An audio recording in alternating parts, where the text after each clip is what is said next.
por sofrimento. Talvez a gente tenha até perdido filhos, perdido pai, perdido mãe, a gente tenha vivido essa experiência da doença. Mas depois de tudo isso, vem a recompensa de vida eterna para aqueles que permanecem fiéis a Deus.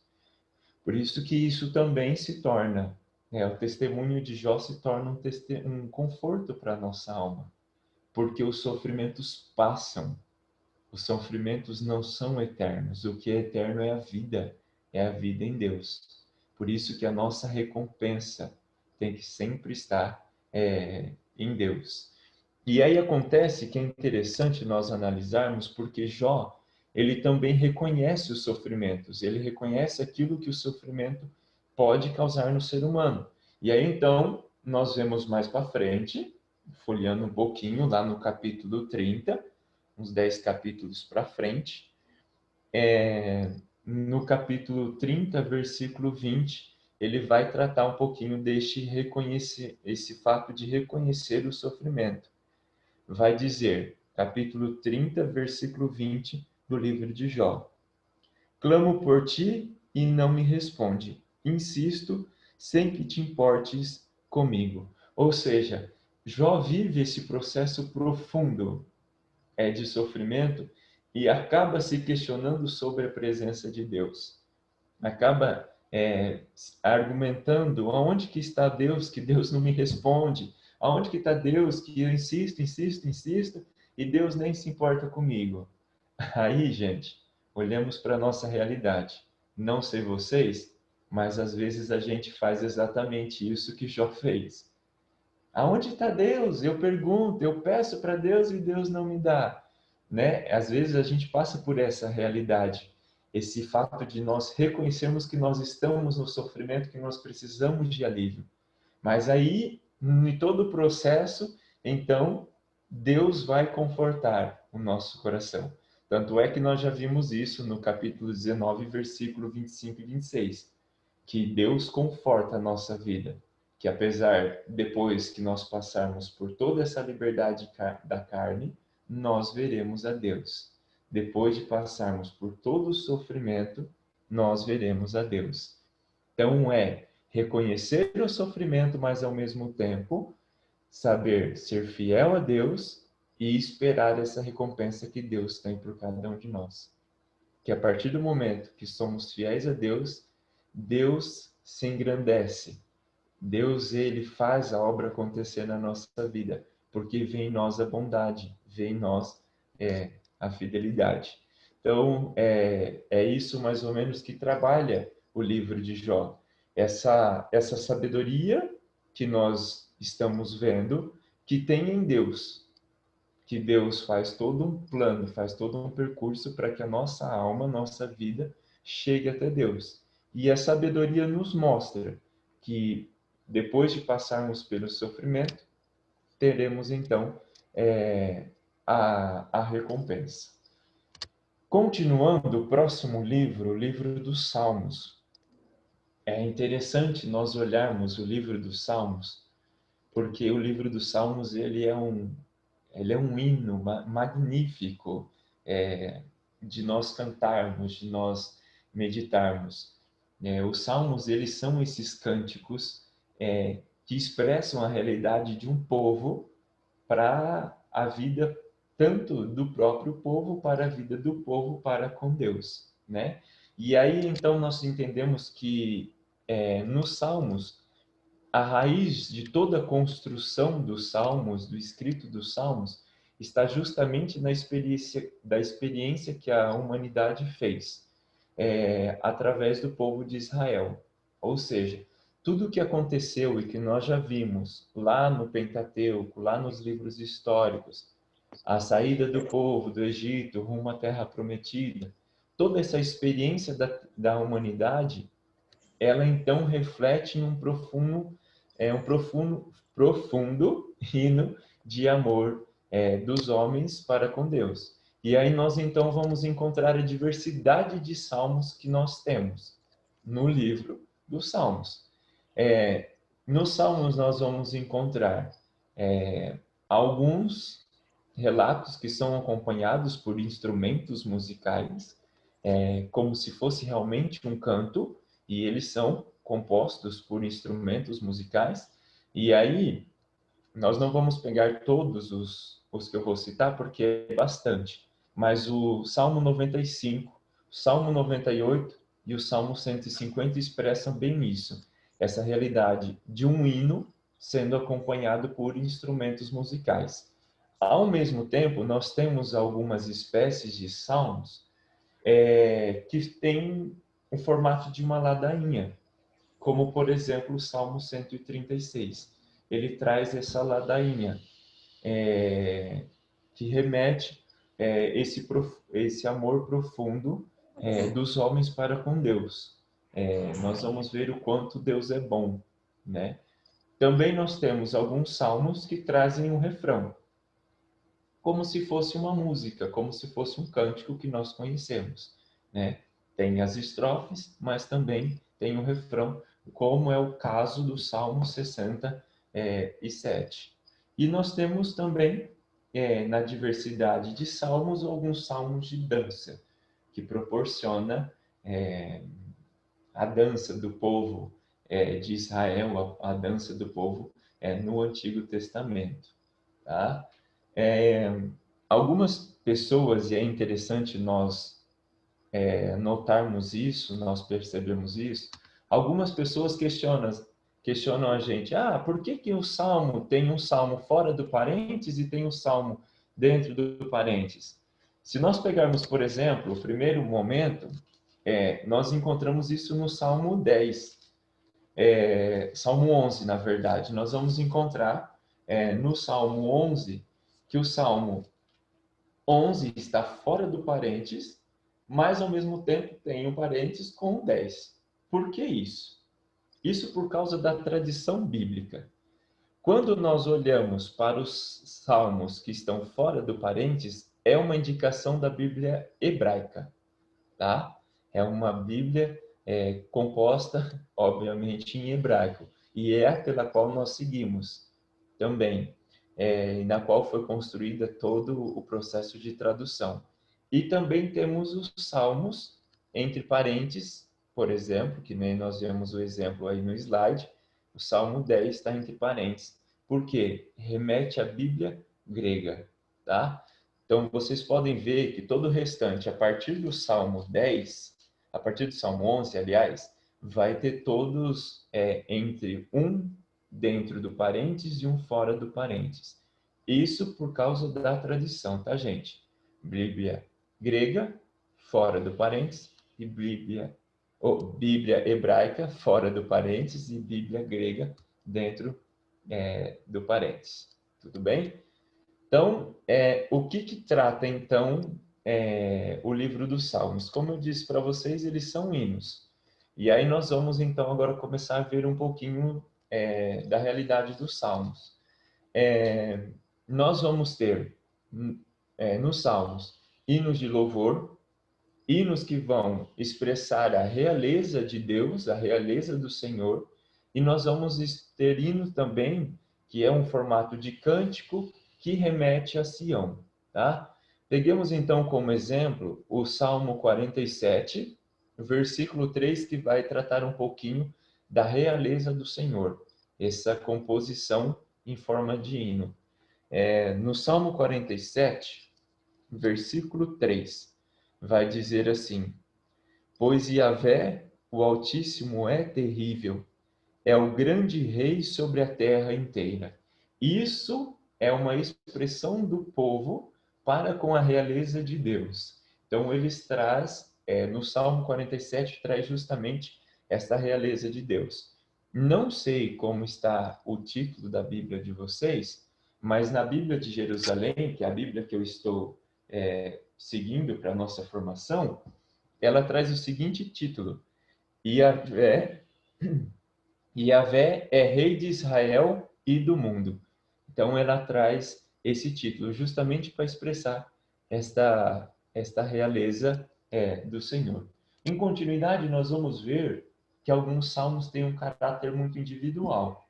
Súplicas individuais, súplicas pessoais, mas também nós vamos encontrar ação de graças individuais, alguma forma de agradecimento de determinada indivíduo, por exemplo, do eu, e nós também vamos encontrar algumas expressões de confiança pessoais do ser humano para com Deus. E aí, então, um pouquinho para frente, se nós seguirmos, nós vamos encontrar isso no Salmo 21, que aí nós vamos encontrar justamente essa expressão da confiança pessoal do ser humano para com Deus. No Salmo 21, nos versículos 1 e 2, vai tratar justamente disso. Vai dizer assim para nós: Ergo os olhos para as montanhas. De onde virá meu socorro? Meu socorro vem de Yahvé, que fez o céu e a terra. Percebam que aqui está falando de algo individual, uma confiança individual. Por quê? O meu socorro vem do Senhor. Então é algo que remete a uma confiança pessoal. Em quem que eu confio? Em Deus. Logo, o meu socorro, então, vem de Deus. Assim como existem os salmos individuais, nós também encontramos em todo o livro dos salmos os salmos que expressam uma forma coletiva. E aí nós também temos, da mesma forma que nós temos nos individuais, nós também temos no coletivo. Súplicas em forma coletiva, nós temos também ação de graças de uma forma coletiva, e nós também temos a confiança de um povo, de uma coletividade, também para com o Senhor. Vejamos então essa súplica coletiva que o povo tem no Salmo 94. Então voltemos um pouquinho ao salmo anterior, alguns salmos anteriores, no 94, versículos 14 e 15. Então, Salmo 94, versículos 14 e 15. Então, vai dizer assim para nós essa citação: Pois o Senhor não rejeita seu povo, jamais abandona sua herança, até que o julgamento se converta em justiça e todos os corações retos o sigam. Então, é uma súplica que o povo faz, uma súplica também de confiança, porque o povo não rejeita, Deus não rejeita o seu povo. Por isso, então, que Deus atende às súplicas do seu povo, porque Deus jamais esquece daqueles que ele mesmo criou. Por isso que traz esse caráter de coletividade, o Salmo, por exemplo, o Salmo 94. E aí nós também temos os salmos que expressam ação de graças e também de confiança. No Salmo 72, nós vamos encontrar um exemplo de os salmos que expressam o sentido real, né? A realeza traz esse caráter de realidade de Deus para com seu povo. E um Deus que é real, um Deus que também é rei. Além de ser real, um Deus também que é rei. É por isso que nós encontramos essa expressão no Salmo 72. O próprio título do Salmo 72, pelo menos na minha Bíblia, está escrita: O Rei Prometido. Então, traz justamente esse caráter. Aí vai nos dizer, Salmo 72, versículo 7 ao 10. Vai dizer assim: Que seus dias floresça a justiça, e muita paz até o fim das luas. Que domine de mar a mar, desde o rio até os confins da terra. Diante dele a fera se curvará, e seus inimigos lamberão o pó, e os reis de Tarsis e das ilhas vão trazer-lhes tributo. É a expressão de uma realeza, de um rei, né? Por isso que ele traz esse caráter real, porque é um rei que vai vir e vai dominar de mar a mar, de ponta a ponta, e ele também vai dominar os confins de toda a terra. E esse rei nós já vemos, esse rei nós já encontramos, é o próprio Jesus, que em seu próprio corpo, em seu próprio sangue, sendo o rei, une todas as coisas e se torna um rei. Tanto é que, no último domingo do tempo comum, dentro da liturgia, nós expressamos justamente isso. É Cristo, Rei do Universo, aquele que veio e dominou de mar a mar, toda terra, todo mar e todos os confins da terra. É por isso que nós expressamos, isso é uma manifestação da realeza de Deus.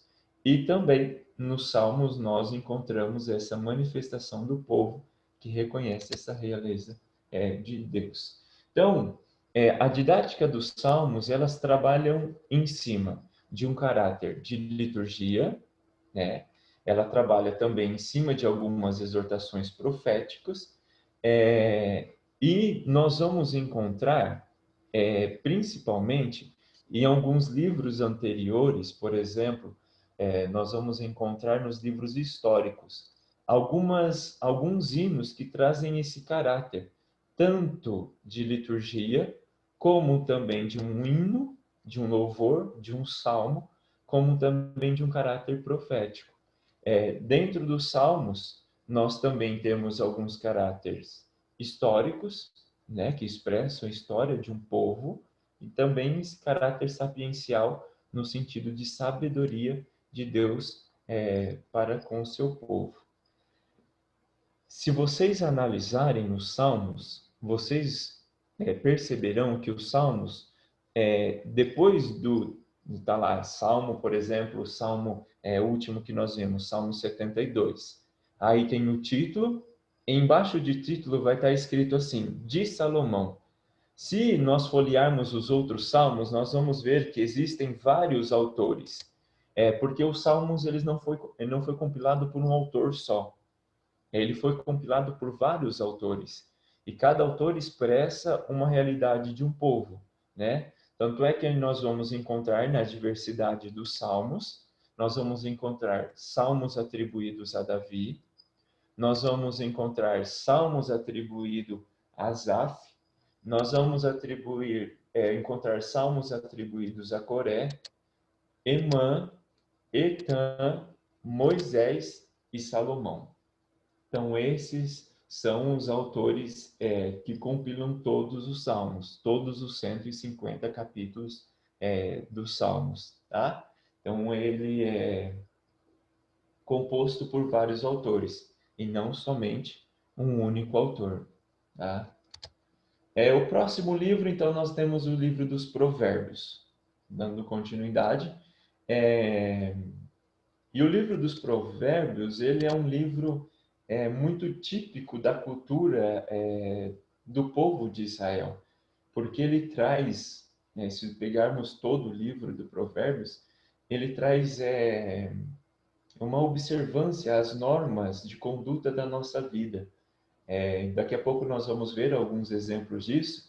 Então, ele faz parte de uma cultura de um povo de Israel, uma cultura muito forte, uma cultura muito marcada pela obediência, aquilo que eles achavam correto, aquilo que eles achavam como verdadeira conduta de vida, né? Então, é a partir dessa observância da natureza, daquilo que o povo vivia, daquilo que os homens faziam, daquilo que as mulheres faziam, que foi passando de geração para geração, que são expressados e aplicados como forma de uma conduta do povo e também uma moral de vida para o povo daquele tempo. Então, o livro dos Provérbios trata muito dessa realidade.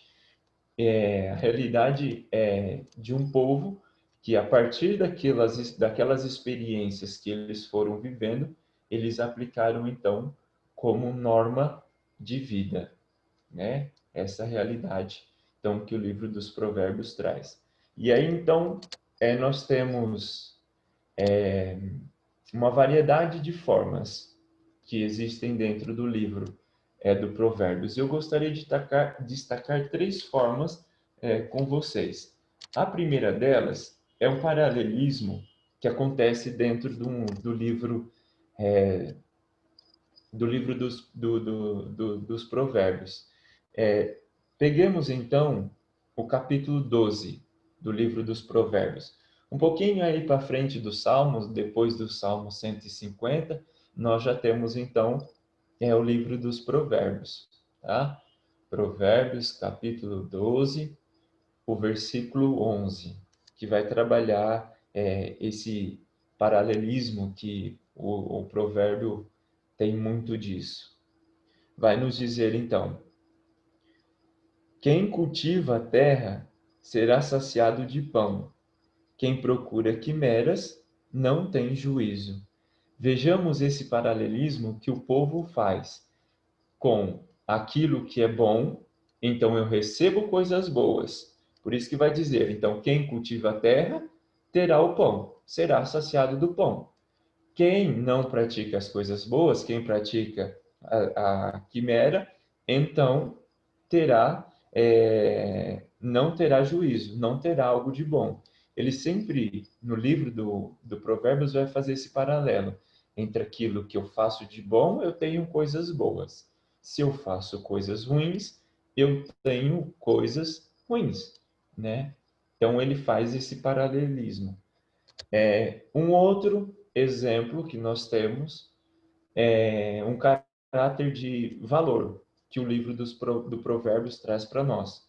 Peguemos um pouquinho mais para frente, no capítulo 28, versículo 6, que aí nós vamos entender esse caráter e essa variedade de valor que o livro dos Provérbios traz para nós. Então, lá no capítulo 28, versículo 6.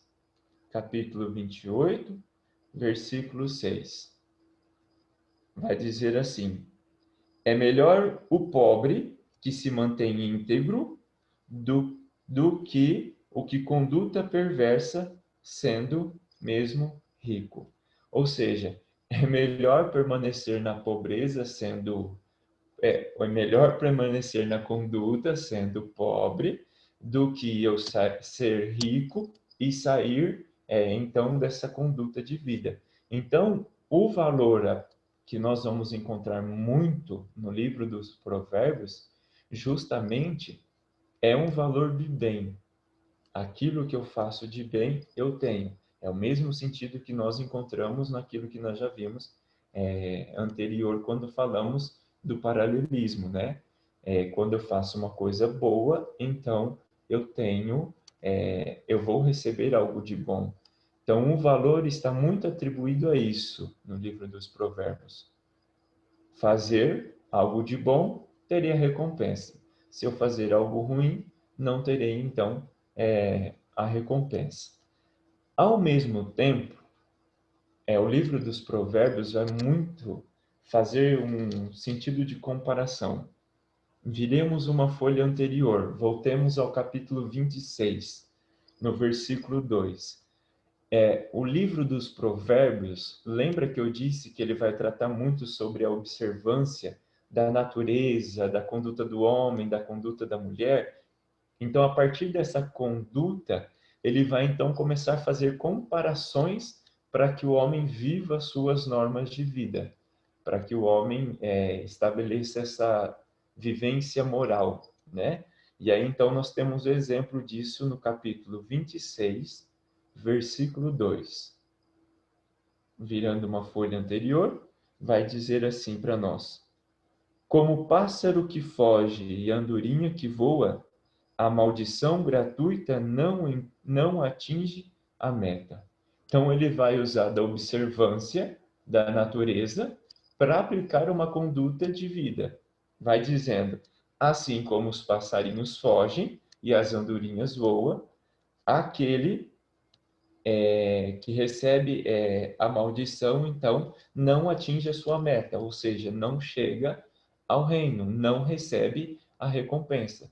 Por isso é necessário, então, nós entendermos que para fugirmos da maldição, para fugirmos daquilo que é ruim para a nossa vida, nós precisamos fazer como os pássaros, como as andorinhas, voar e fugir daquilo que é ruim.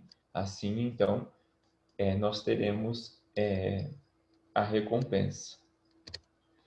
No próximo livro, o livro do Eclesiástico, ele é um livro que ele tem esse nome porque o significado deste nome, Eclesiastes, significa pregador, aquele que prega, aquele que anuncia. E o livro do Eclesiastes, ele vai ter uma teologia muito forte e ele vai rebater muito sobre a teologia da retribuição. O que é isso? Lembra que eu estava falando para vocês no livro do Provérbios que aquilo que eu faço de bom eu tenho recompensa, e se eu não faço algo bom, eu não tenho a recompensa. A teologia da retribuição aplica muito isso. Se eu faço algo de bom, eu tenho a recompensa. Se eu não faço algo de bom, eu não tenho a recompensa. Porém, o livro do Eclesiastes, ele é um livro que trabalha, ele é um livro que quer implantar um novo caminho para o ser humano encontrar a Deus. Porque a teologia da retribuição ela é uma teologia muito fechada. E Deus não é um ser fechado, Deus não é fechado. Deus é aberto às possibilidades para encontrar o homem, para que o homem também encontre a Deus. Por isso que o livro de Eclesiastes vai trazer justamente isso. A forma com que o homem pode encontrar a Deus. Qual é o caminho pela qual o homem pode encontrar a Deus? E aí é comum nós encontrarmos, então, no livro do Eclesiastes, o centro da vaidade. O livro começa no capítulo 1 e no último capítulo, o capítulo 12, tratando sobre a vaidade do homem. Lembra que vai começar a dizer, Eclesiastes capítulo 1, versículo 2 vai dizer, vaidade das vaidades, tudo é vaidade.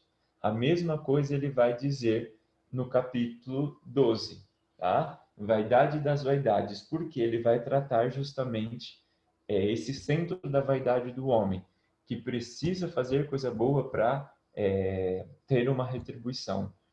Porém, o homem cai na vaidade, e aí que está um erro do homem, porque aí nós vamos percebendo no livro do Eclesiastes que há tempo para tudo. Inclusive, nós vamos ver no livro do Eclesiastes que existe tempo para amar, existe tempo para abraçar, enfim, existe tempo para tudo. Uma outra fonte que trabalha no livro do Eclesiastes que ele vai refletir muito sobre a realidade humana. E aí peguemos então, no livro do Eclesiastes, que é o próximo livro depois de Provérbios, que no capítulo 3, o versículo 8, né, de 1 a 8, ele vai trabalhar então esse tempo. Que a realidade humana, ela tem um tempo para tudo. E aí é bonito de nós vermos essa realidade que o livro traz para nós, porque nós precisamos adentrar no tempo humano para que também possamos encontrar Deus, chegar ao tempo de Deus. É por isso, então, nós não vamos ler toda a passagem, porque ela é um pouquinho extensa, mas aí vamos só citar o versículo 2, capítulo 3, versículo 2.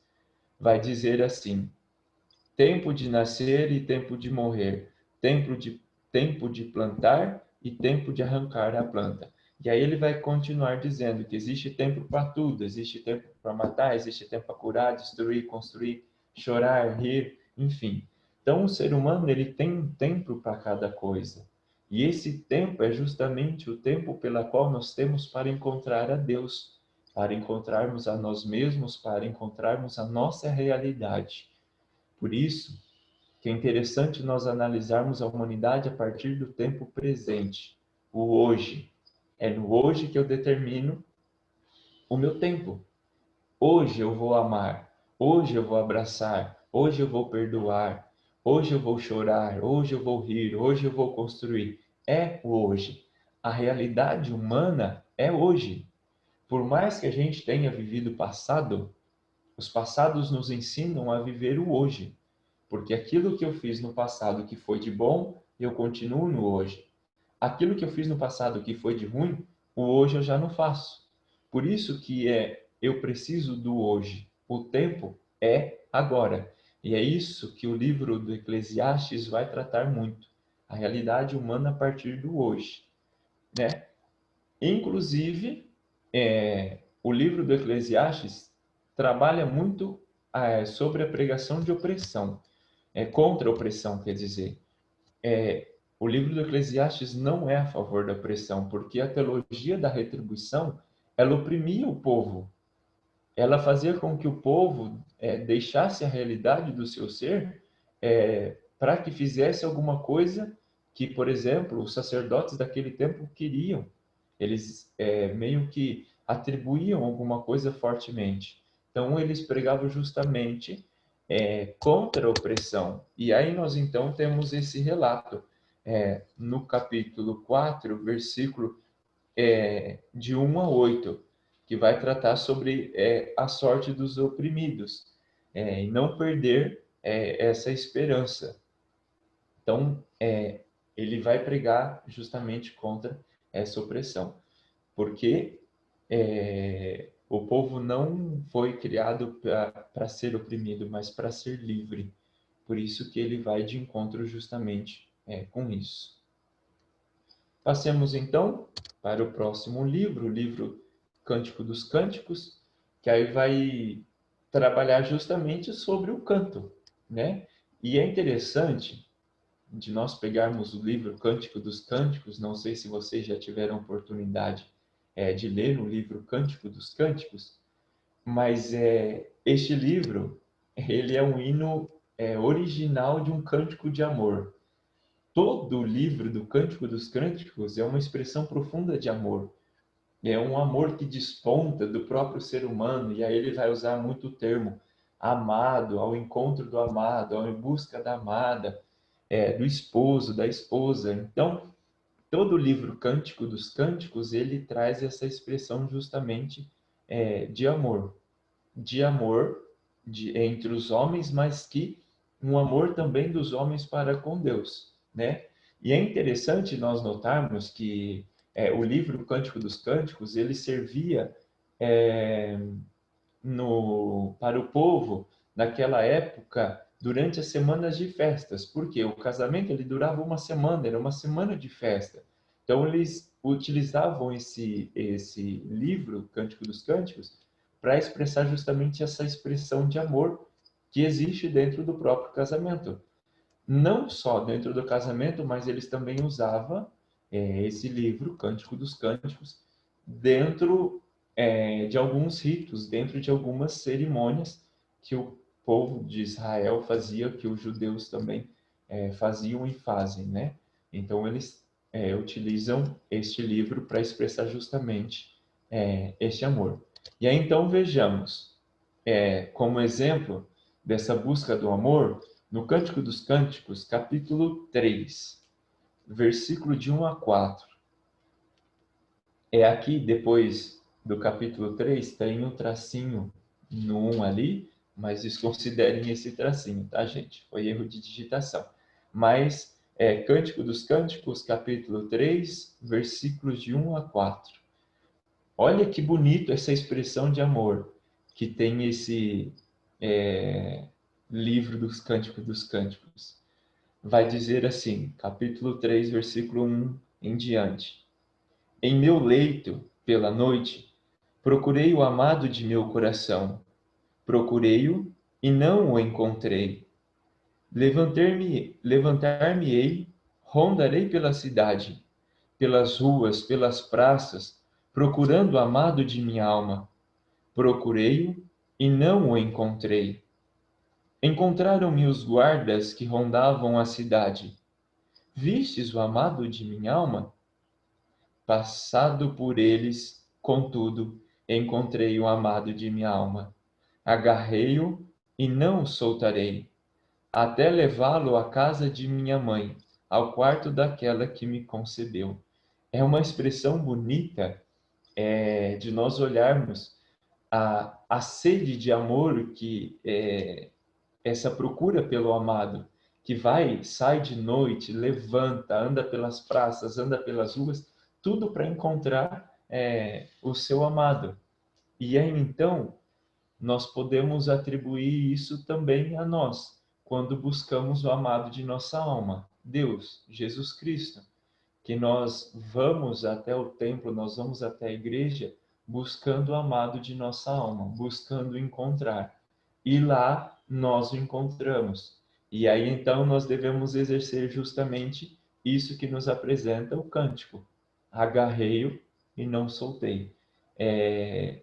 Agarrar-se em Deus, apegar-se em Deus, que é o amado de nossa alma, né? O amado que nós temos, que nós tanto buscamos, né? E o livro do Cântico dos Cânticos, ele tem, apesar dessa expressão de amor, né, que nós podemos atribuir a Deus num sentido espiritual, porém ele vai falar uma única vez sobre Deus. E aí nós podemos procurar, então, no capítulo 8 deste livro, capítulo 8, versículo 6. Né? No finalzinho do versículo 6, nós vamos encontrar a única expressão que fala no livro dos Cânticos sobre a presença de Deus. Porque ela traz esse marco forte, sabe, do amor entre os esposos. E aí, então, nós então vemos no capítulo 8, versículo 6, lá no finalzinho, vai dizer assim: suas chamas são chamas de fogo, uma faísca de Yahvé. É o único momento que o livro dos Cânticos trata sobre essa expressão de amor, essa chama do amor de Deus para com cada um de nós. Então, o livro expressa justamente essa celebração do amor entre os homens, mas também do amor entre o humano e o divino, porque Deus é o amado de nossa alma. Então, o livro da sabedoria, dando continuidade, dentro dos livros sapienciais, nós vamos encontrar que o livro da sabedoria, então, ele expressa essa sabedoria, e aí nós entendemos que é uma sabedoria de Deus, e não é uma sabedoria humana, conforme nós já vimos na introdução, né? Não é o humano que estuda, o humano que busca conhecimento, mas é Deus que, em sua sabedoria, inspira os homens. E aí, então, no livro da sabedoria, nós vamos encontrar que Deus vai revelando essa justiça que ele traz, ou seja, uma justiça divina. O livro da sabedoria tem esse foco de revelar a justiça divina, pela qual nós percorremos, pela qual nós vivemos, porque aborda fortemente isso. Então, ele vai tratar sobre 3 temas, o livro da sabedoria. Primeiro, vai falar um pouquinho da vida dos justos, falando sobre a realidade de como é uma vida justa. E aí vocês podem pegar, o livro da sabedoria, no capítulo 3, versículo 1, vai tratar justamente disso, sobre a vida dos justos, aquele que vive a justiça divina, aquele que pratica a justiça divina. Mas também o livro da sabedoria traz o fato de nós, pelo intermédio da sabedoria de Deus, nós podemos então conhecer a sabedoria de Deus. E aí então nós vemos no capítulo 6, versículo 12 a 14 do livro da sabedoria, que justamente nós podemos conhecer a sabedoria de Deus. Pela sabedoria de Deus, que foi inspirada a cada um de nós, nós podemos então ser portadores dessa sabedoria, né, de Deus. E aí vai nos dizer, no livro da sabedoria, capítulo 6, versículo 12, né? Vai dizer assim para nós: a sabedoria é radiante, não fenece, facilmente é contemplada por aqueles que a amam e se deixa encontrar por aqueles que a buscam. Ela mesmo se dá a conhecer aos que a desejam. Quem por ela madruga não se cansa, encontra sentada à porta. Ou seja, a própria sabedoria de Deus espera a nossa humanidade que busca ela mesma, entendeu? Busca a sabedoria de Deus. E aí então nós vemos que a sabedoria de Deus vai nos ensinar a partir do próprio testemunho de vida de Jesus. Olhemos para a realidade de Jesus e vejamos quão sábio Jesus foi nas suas atitudes, nos seus ensinamentos. E pela vida de Jesus, nós conhecemos essa sabedoria de Deus. Se nós pedirmos a sabedoria de Deus, Ele assim nos dará. E essa sabedoria de Deus é tão interessante nós olharmos porque ela vem e nos socorre. É um socorro que vem da própria experiência de Deus, da própria inteligência de Deus, da própria sabedoria de Deus. Isso é marcado muito forte no capítulo 19, versículo 22 do livro da sabedoria. O quão Deus vem em nosso socorro. Vem socorro pela nossa abertura do coração. Ao abrirmos o nosso coração para a sabedoria de Deus, Ele nos socorre. Por que nos socorre? Porque nós conseguimos enxergar justamente o caminho pela qual nós estamos vivendo, para o caminho pela qual nós estamos percorrendo. Tanto é que essa citação de 19:22 é a conclusão do livro da sabedoria. Por quê? Porque Deus nos socorre. A sabedoria de Deus é o caminho pela qual nos levará a contemplar a face de Deus. E quando nós vivemos a sabedoria de Deus, nós podemos contemplar a Deus. É por isso que o livro se encerra trazendo justamente esse socorro de Deus. Porque na sabedoria que nós encontramos os socorros para a nossa vida. Todos os questionamentos que passamos, a busca de resposta que nós queremos, está na própria sabedoria de Deus. E aí, para nós concluirmos, então, o livro do Eclesiástico, ou os livros sapienciais, nós temos o livro do Eclesiástico, que é considerado, aí eu coloquei entre parênteses, um livro oficial. Em que sentido que é um livro oficial? Porque ele era um livro utilizado pelas igrejas, lá pelos templos, como uma forma de catequese, como uma forma de ensinamento.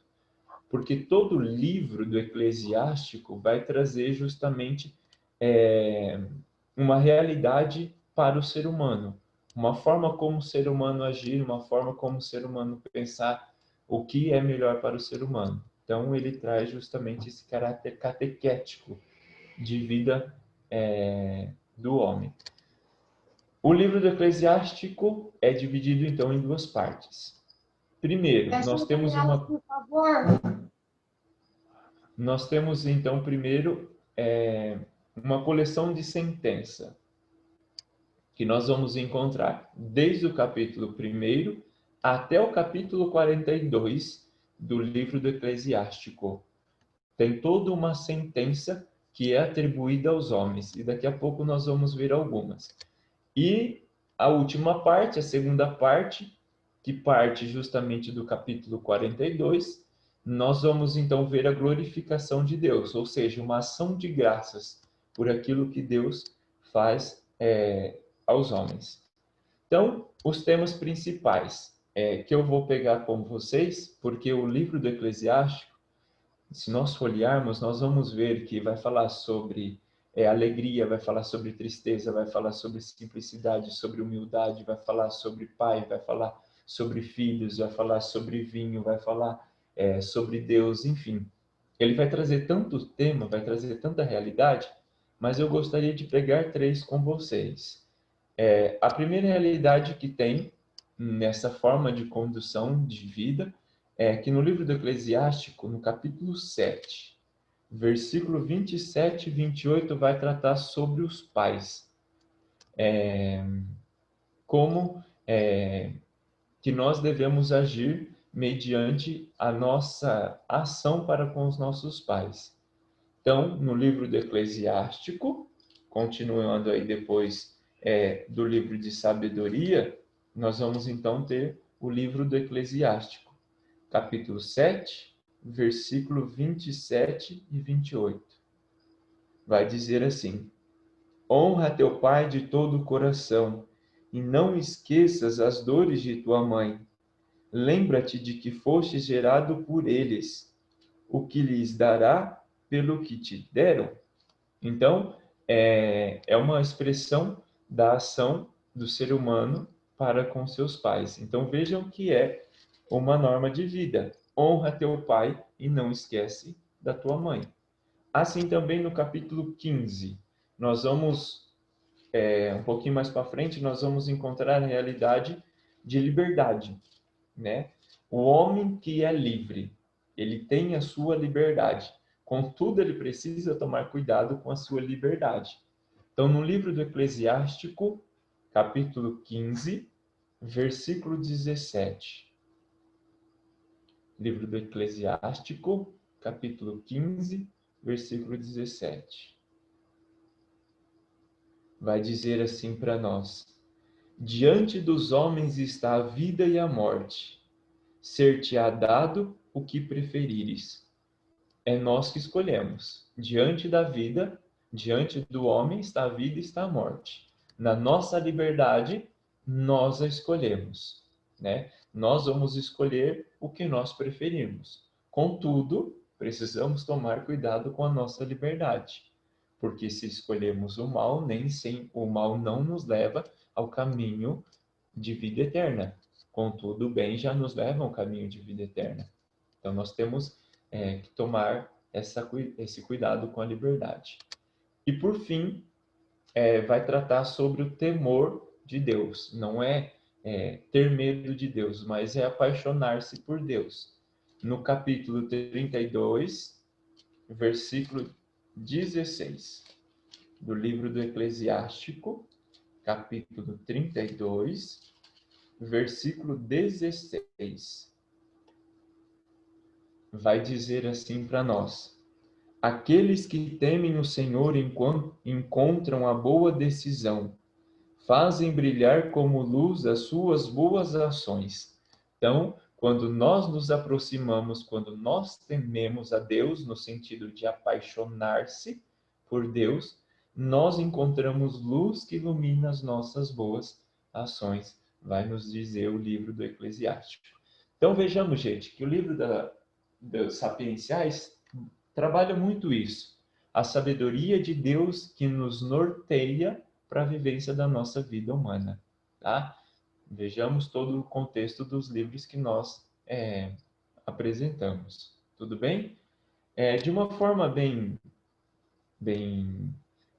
objetiva, nós vamos encontrar agora os livros proféticos, porque os livros proféticos eles são um anúncio, eles são um grito de um povo, eles são um grito do próprio Deus para com o seu povo, para com a justiça. Então ele traz justamente esse caráter, né? E os livros proféticos justamente trazem essa abordagem do anúncio de Deus. Por isso então que os livros proféticos vêm do próprio termo profeta, né?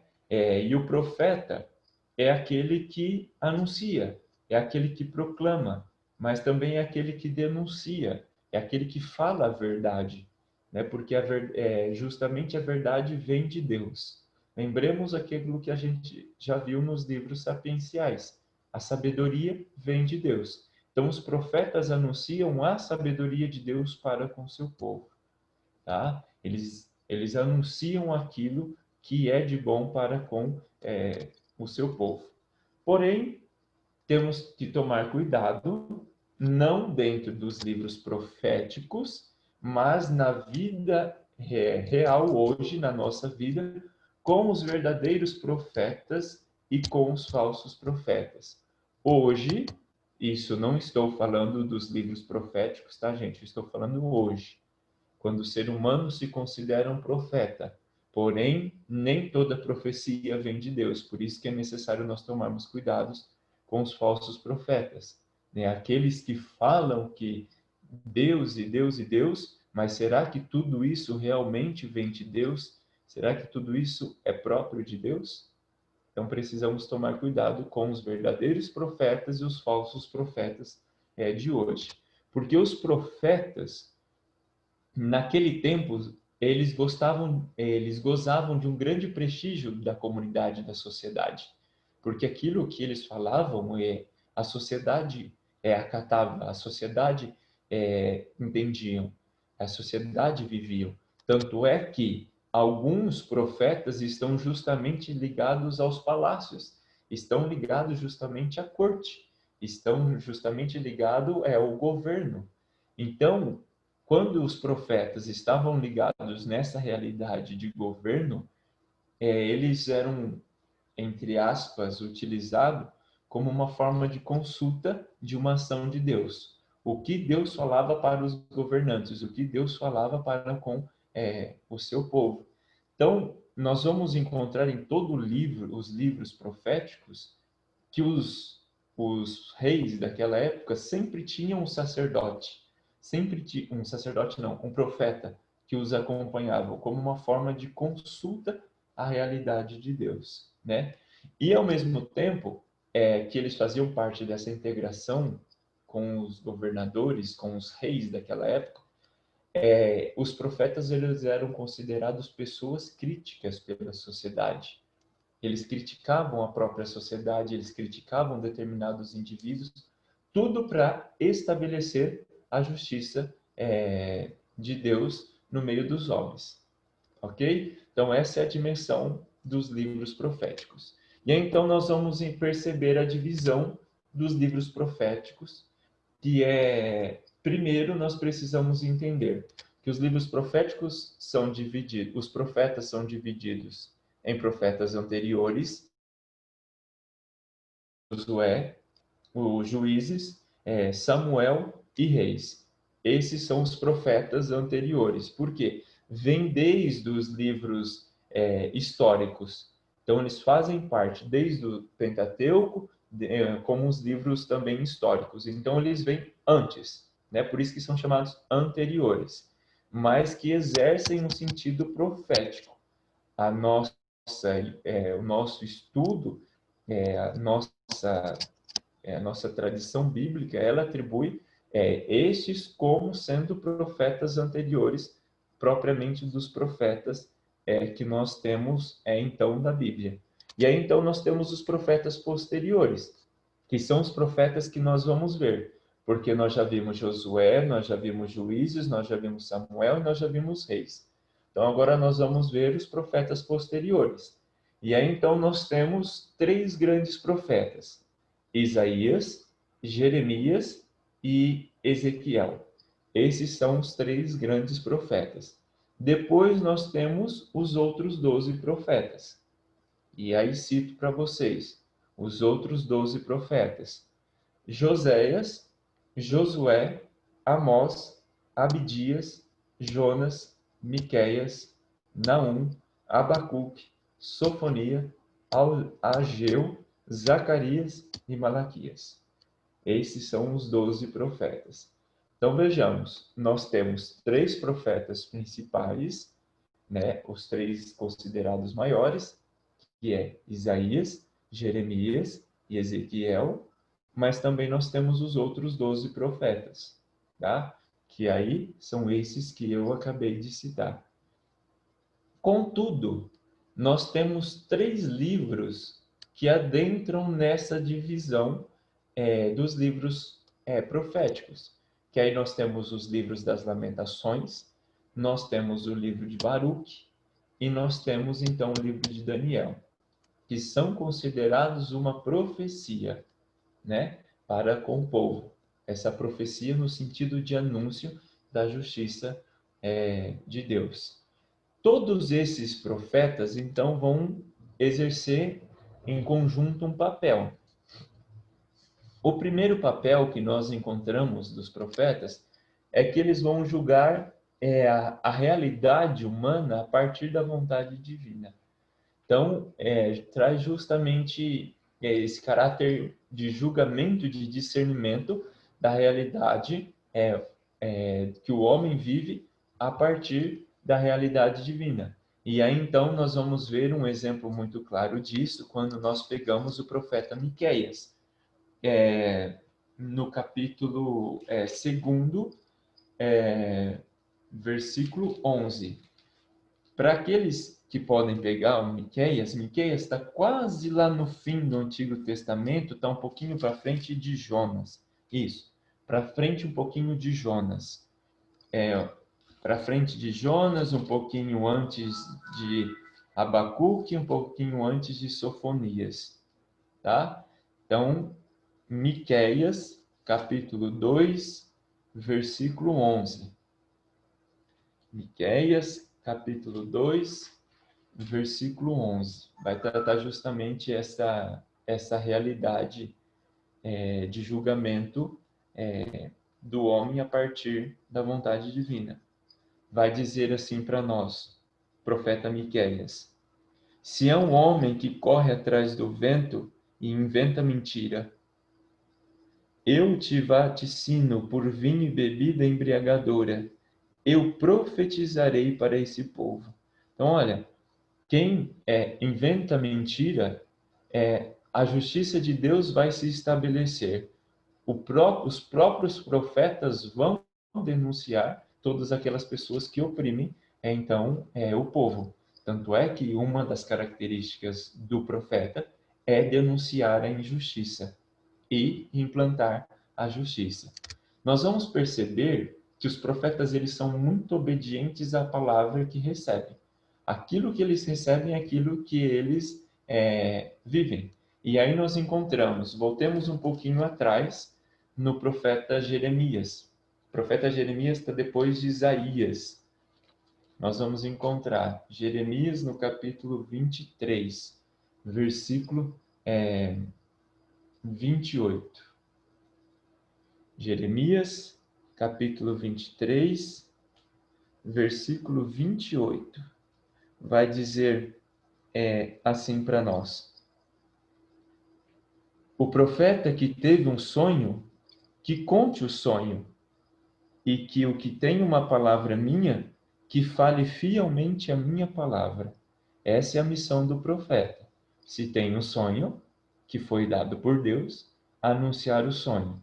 Se tem uma palavra inspirada por Deus, que seja dita a palavra que foi inspirada por Deus.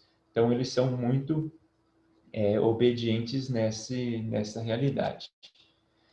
Uma das características que o profeta traz, e isso é um papel do próprio profeta, é que eles não vão usar essa profecia como uma forma ou como um meio de vida.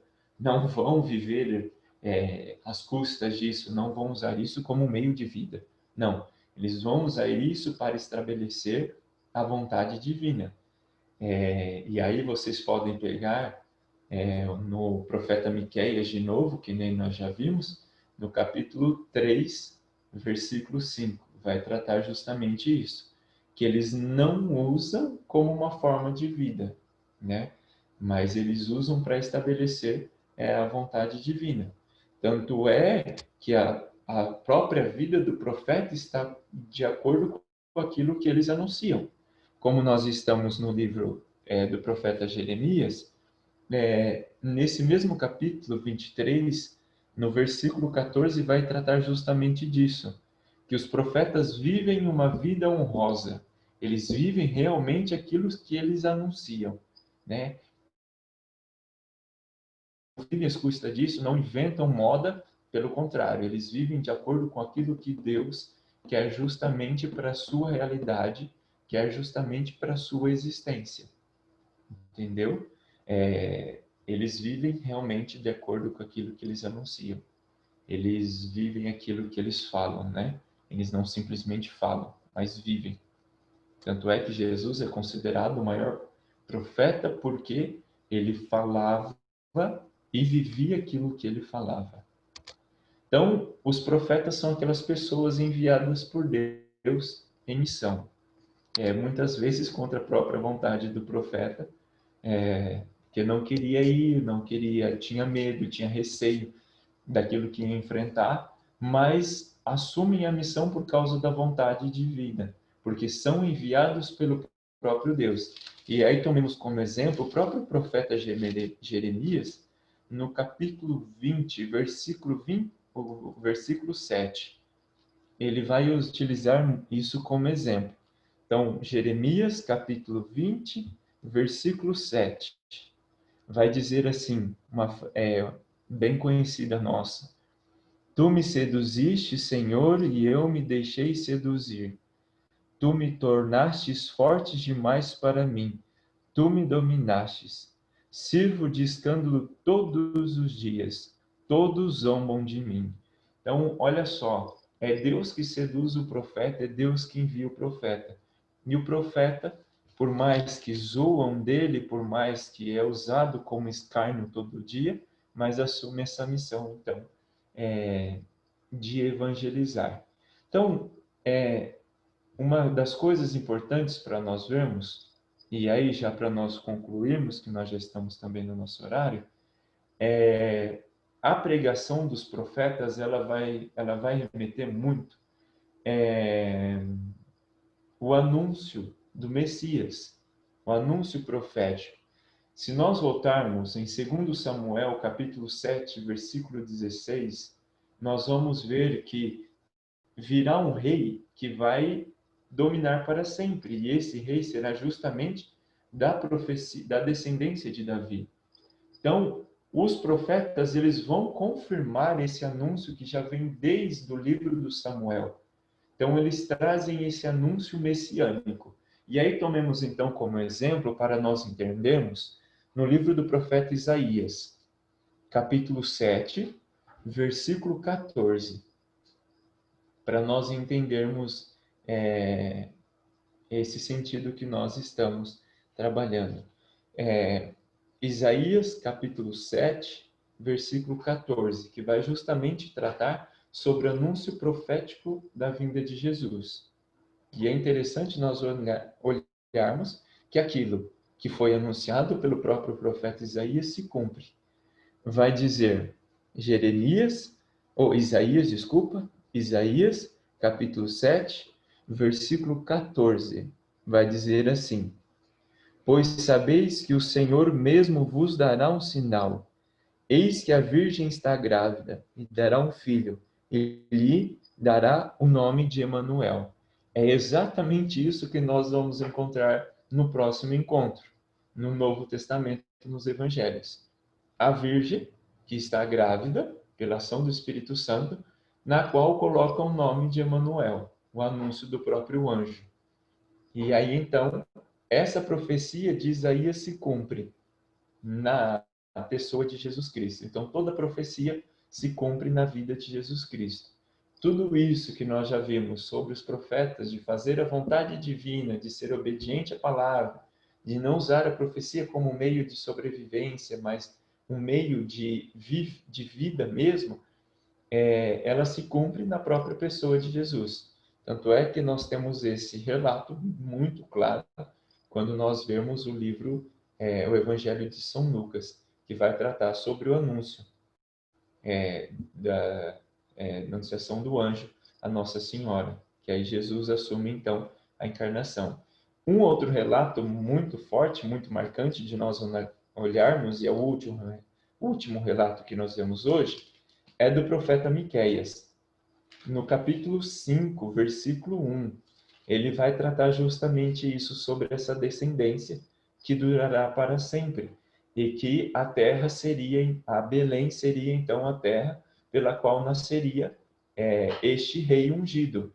Então, Miqueias, no capítulo 5, versículo 1, vai dizer assim: E tu, Belém, Éfrata, pequena entre os clãs de Judá, de ti sairá para mim aquele que governará Israel. Suas origens são de tempos antigos e de dias imemoráveis. Olha só, da pequena Belém saiu então aquele que governará Israel, aquele que governará para sempre, ou seja, Jesus Cristo. Quando nós falamos, e o profeta Miqueias cita Israel, é todo o povo de Israel. E nós somos esse povo de Israel. Por quê? O povo de Israel no Antigo Testamento é considerado o povo escolhido por Deus, o povo eleito de Deus. E nós, batizados, nós que acreditamos em Deus, somos esse povo escolhido pelo batismo de Jesus Cristo, em Jesus Cristo, no Pai e no Espírito Santo, na Trindade. Então, nós também somos esse povo escolhido. Por isso que nós precisamos entender, quando fala o povo de Israel, nós também somos esse povo, porque somos o povo eleito. Tá? Então, todo o processo que nós temos no profetismo é para anunciar a vinda de Jesus Cristo, aquele que estabelece a justiça, aquele que vive a sabedoria divina, aquele que nos resgata, aquele que faz a palavra de Deus acontecer e aquele também que cumpre a própria palavra de Deus. Uma palavra que vem da sabedoria de Deus, e em Jesus Cristo está a própria sabedoria de Deus, porque Jesus vai dizer: eu sou o caminho, a verdade e a vida, e também no próprio Jesus está todo acontecimento, todo cumprimento da profecia. Então é isso que nos trabalha, que nós encontramos nos livros proféticos e nos livros sapienciais. Tá bem? Ok?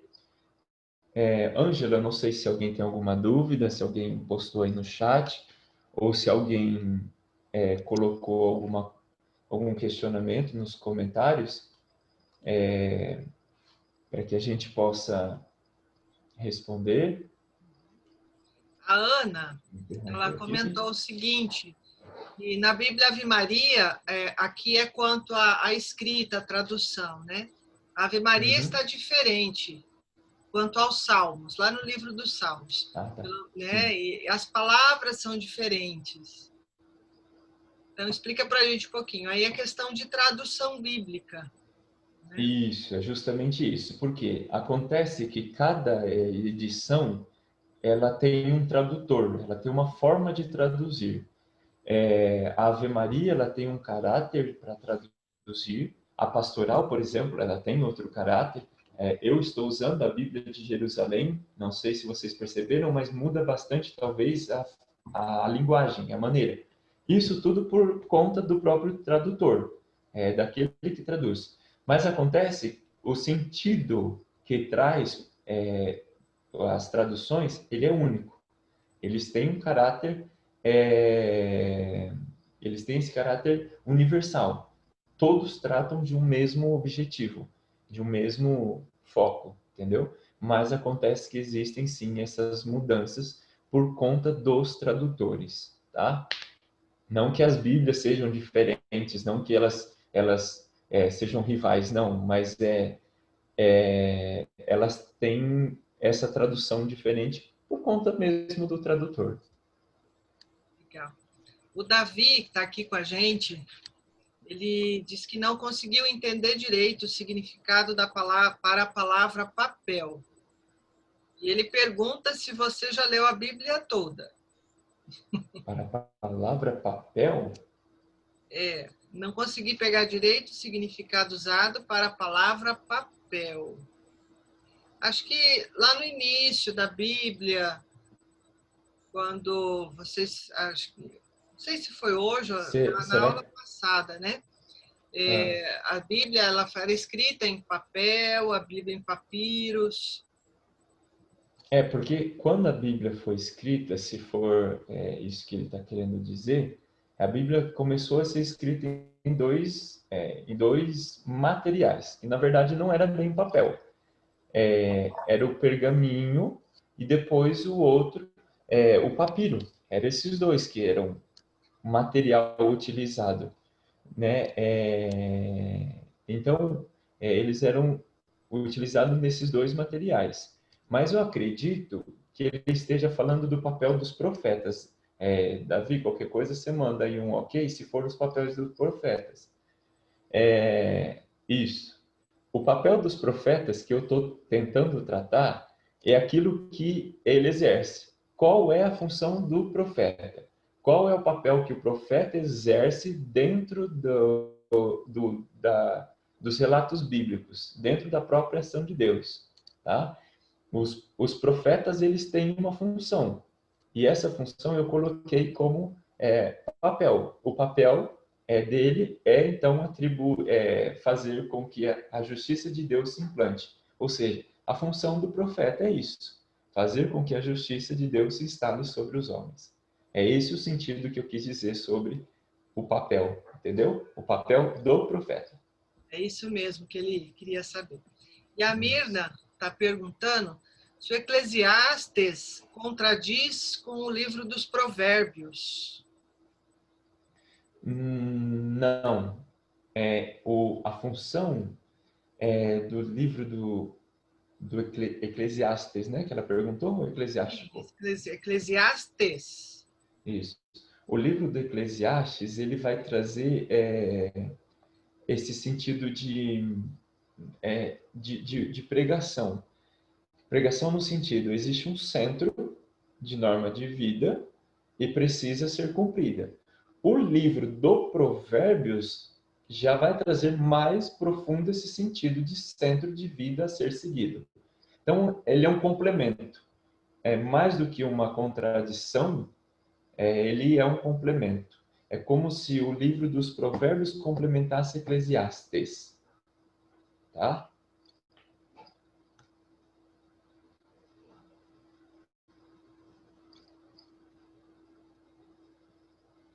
Angélica, seu microfone está mudo.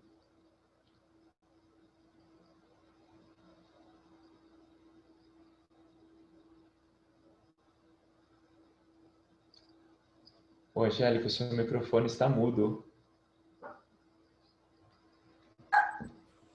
Sobre os slides, a Vivian está perguntando, eu vou disponibilizar no grupo. Sim. E o Rafael já disponibilizou aqui, lá no início do chat também. Tá? Isso.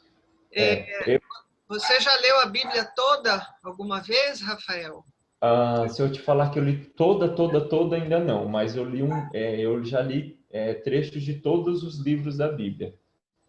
Porque nós vamos, ao longo que nós vamos estudando, nós vamos então tendo esse contato. Mas lê-la, por exemplo, eu pegar desde o Gênesis e até Apocalipse, assim, em seguida, não li toda, era assim, diretão ainda não. Mas eu já li trechos de cada livro da Bíblia já, isso já. Se a gente participar direitinho das missas, a gente consegue acompanhar toda a Bíblia, né? A Bíblia é toda dividida no ano A, ano B e ano C. Ano de Mateus, ano de Marcos e ano de Lucas. E aí, durante o ano, a gente vai acompanhando.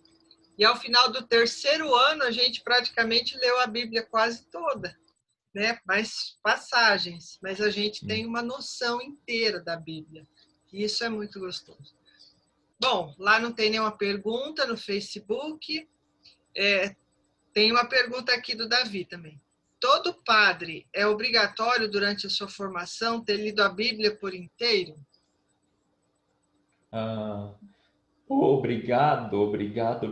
Não é recomendado. Porque como nós estamos falando de Deus, e é justamente isso o objetivo de nós tratarmos esse curso, nós precisamos ver a ação de Deus justamente na Sagrada Escritura. E a Sagrada Escritura, ela é a fonte que norteia toda a nossa vida espiritual.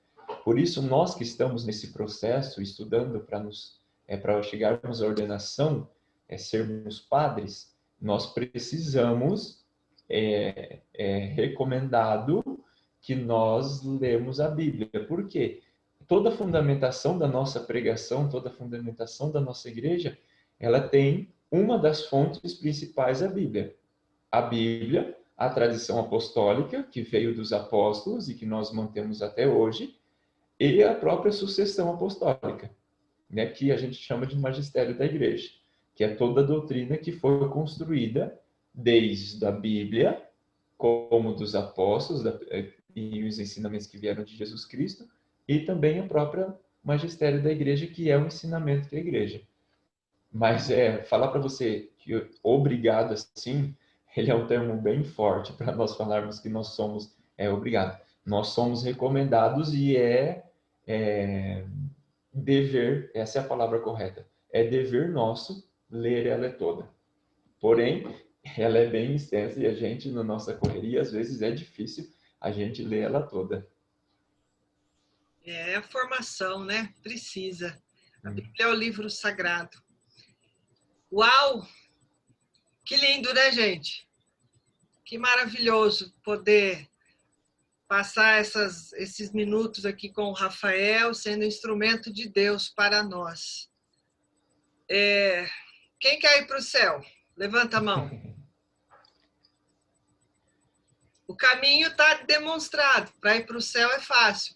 É só amar a Deus e ao próximo.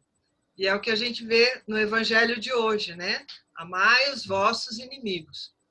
Mas a questão é, quem é Deus? Como eu devo amá-lo? Quem é o meu próximo? Meus inimigos? Como eu devo amá-los? Eu não vou responder hoje, não. Tá? Fica como indagação para a gente refletir nessa nossa jornada bíblica que a gente está aqui. Hoje a gente viu semana passada sobre a nossa origem lá no Gênesis, né? E a gente veio vendo. Hoje nós vimos as profecias de Deus para nós. Nós vimos lá no livro do Eclesiastes a paciência que é tão necessária e o tempo também que é tão necessário. Duas virtudes que a gente precisa exercitar nesse tempo de pandemia. A gente precisa ter paciência, precisa ter muita esperança, porque tudo vai passar. E foi o que nós vimos também hoje, que Deus tudo cura, né? Nos livros. Livro da sabedoria. Lá no livro de Jó. Jó teve paciência, Jó teve esperança. Então, a Bíblia ela nos ensina como chegar no reino de Deus. Jesus saiu da Trindade, se fez homem, nos apresentou o reino de Deus e nos apresentou mais ainda. Ele deixou a fórmula de como chegar no reino de Deus. Que teremos tribulações, né? No mundo a gente vai ter tribulações. No livro do Eclesiástico, né? Ele diz isso. Sim. Nós vamos ter, quando entrares para o serviço de Deus, teremos tribulações. Cantamos hoje com os salmos, cantamos para Deus, vimos o amor de Deus no livro dos cânticos. Gente, quanto mais a gente lê a Bíblia, mais a gente ama Deus. Quanto mais a gente se dispõe a parar um tempinho e pegar a Bíblia realmente e refletir tudo que tem aqui, é o livro da vida. Ali tem a resposta para todas as nossas questões. Sede pacientes, não temas, seja perseverantes, coragem, eu estou convosco até o fim. A gente só encontra a fórmula de felicidade, né, Rafael? Sim. Só. Isso que é lindo. Bom, gente, já são 6:20. Rafael também já tem os compromissos dele. Alguém quer colocar alguma coisa? Quer falar alguma coisa? Davi? Não? Então tá. Rafael, muito obrigada mais uma vez por estar conosco. Nosso coração se alegra muito. Obrigada a cada uma de vocês, a cada um que esteve conosco aqui no Zoom, também pela internet. Quinta-feira que vem estaremos aqui mais uma vez para o terceiro dia do nosso seminário bíblico. E setembro é um mês muito especial, é um mês de parar, de refletir, de ler e refletir sobre a palavra de Deus. É um livro que nunca teve emendas, que nunca teve outra edição, né? É a palavra de Deus é uma só. E é tão gostoso pensar que os livros que estão aqui, o livro do profeta Isaías, o próprio Cristo leu lá em Jerusalém. Então é muito gostoso. Só encontramos fórmulas para a felicidade aqui. Rafael, muito obrigada. Em nome do Padre Rodrigo, em nome da Paróquia Nossa Senhora do Carmo, nós te agradecemos mais uma vez. Fique com Deus. Vamos fazer uma oração final, então, gente, para terminar? Sim. Vamos agradecer a Deus por toda essa sabedoria que Ele derrama sobre cada um de nós, essa sabedoria que vem dele mesmo, que chega ao nosso coração e que chega, mexe no nosso coração, mexe na nossa vida, surte um efeito dentro de nós e nós, com essa sabedoria, sempre vamos crescendo rumo à eternidade. Então vamos rezar este Pai Nosso em agradecimento a Deus por tudo aquilo que Ele nos inspira, por tudo aquilo que Ele nos faz viver e por estar caminhando junto conosco todos os dias da nossa vida. Pai nosso, que estais nos céus, santificado seja o vosso nome, venha a nós o vosso reino, seja feita a vossa vontade, assim na terra como no céu. O pão nosso de cada dia nos dai hoje, perdoai as nossas ofensas, assim como nós perdoamos a quem nos tem ofendido, e não nos deixeis cair em tentação, mas livrai-nos do mal. Amém. Glória ao Pai, ao Filho e ao Espírito Santo, como era no princípio, agora e sempre. Amém. Nós estivemos reunidos em nome do Pai, do Filho e do Espírito Santo. Amém. Obrigado, gente, e nos encontramos semana que vem falando sobre os Evangelhos e também sobre os Atos dos Apóstolos. Obrigado.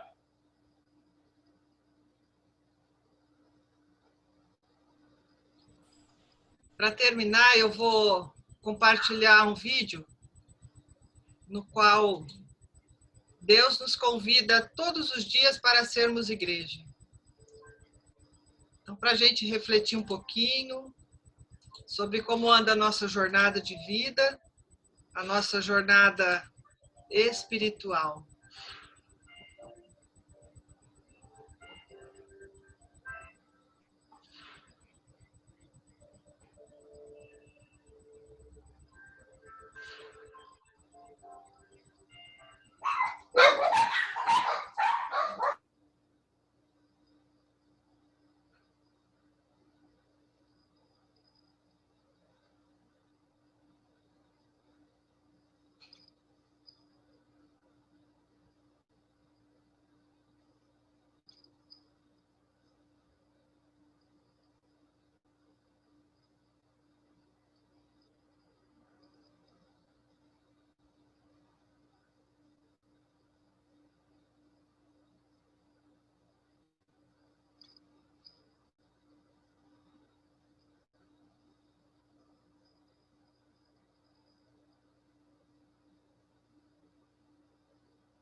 Seja um católico praticante, exerça sua fé, ame a sua igreja.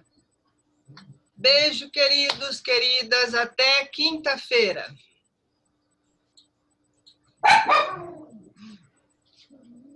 Pronto, não estamos mais online, gente.